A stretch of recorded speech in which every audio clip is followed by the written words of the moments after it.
بەوتەی چەند پسپۆڕێکی ئەمنی ئیتالیا تیرۆریستەی داعش لە ڕێی لیبیا و دزیان کردوتە ئەوروپا بەمبەستی پلاندانان بۆ ئەنجامدانی هێرش و پەلاماری تیرۆریستی لە چەند وڵاتێکی ئەوروپادا. با پێی راپۆرتێکی دەزگای هەواڵگری ئیتالیا تیرۆریستەی داعش توانیوانە لە ڕێی گواستنەوەی سەربازە بریندارەکانی سوپای لیبیا خۆیان بگەێنە نەخۆشخانەکانی ئەوروپا و دواتر بەپێی پلانێکی بۆ داڕێژراو لەو وڵاتانە جێگیر ببن.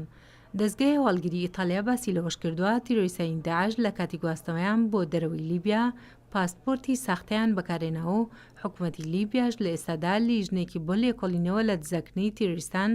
بەرە وڵاتانی ئەوروپا پێگەناوە. لە راپۆرتەکەدا ئەوەش خراوەتە ڕوو چەکدارە تونڕەوەکان توانیوانە لە ڕێی چارەسەرکردنی سەربازە بریندارەکان دزە بکەنە ناو تورکیا و ڕۆمانیا و سربیا و بۆسنە و حکوومەتی لیبیاش ئاستەنگی بۆ دروست بووە لەبارەی ئاشکراکردنی ناسنامەی ئەو چەکدارانەی کە هاوسۆزن لەگەڵ گروپە تونڕەوەکان لە وڵاتەدا. دەزگای هەواڵگری ئیتالیا لە راپۆرتەکەدا ئاماژەی بۆشداوە چەند چەکدارێکی توندڕە و بە پزیشکەکانی شاری مەسڕاتیان ڕاگەیاندووە کە ئەوان لە ڕیزی میلیشەکانی هاوپەیمانی حکوومەتی لیبیا جنگاون و بەمەش توانیوانە لە ڕێی پاسپۆرتی ساختە خۆیان بگەێنە نەخۆشخانەکانی دەرەوەی ئەو وڵاتە.